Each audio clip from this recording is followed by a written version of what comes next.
Welcome to our channel. Today we how to set up subdomains with Cloudflare and VPS DNS detailed guide step by step clearly. To set up subdomains with Cloudflare and VPS DNS, begin by logging into your Cloudflare account. Select the domain for which you want to create a subdomain. Navigate to the DNS settings within your Cloudflare dashboard. Click on that Add Record button to create a new DNS record. Choose from the types of records. In the name field, enter your desired subdomain. For example, if you want to set up blog.example.com, type blog. In the IPv4 address field, input your VPS's IP address. Ensure that the proxy status is set to your desired preference, either proxied or DNS only.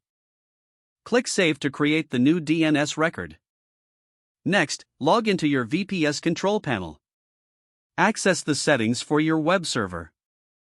If using Apache, you'll need to create a new configuration file for the subdomain.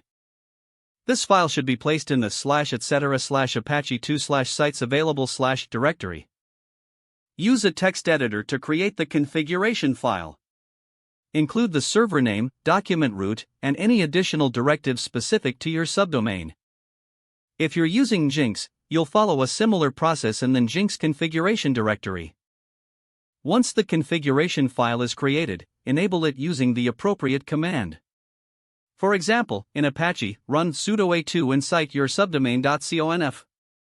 After enabling the site, reload the web server to apply changes.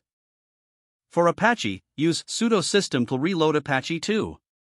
For Nginx, run sudo system to reload Nginx. Return to your Cloudflare dashboard. Check that the subdomain is listed correctly in the DNS settings. To verify functionality, open a browser. Type your subdomain's URL into the address bar. If everything is configured correctly, your subdomain should load. This completes the setup of your subdomain using Cloudflare and VPS DNS. Don't forget to like this video and subscribe to our channel for more step-by-step tech guides.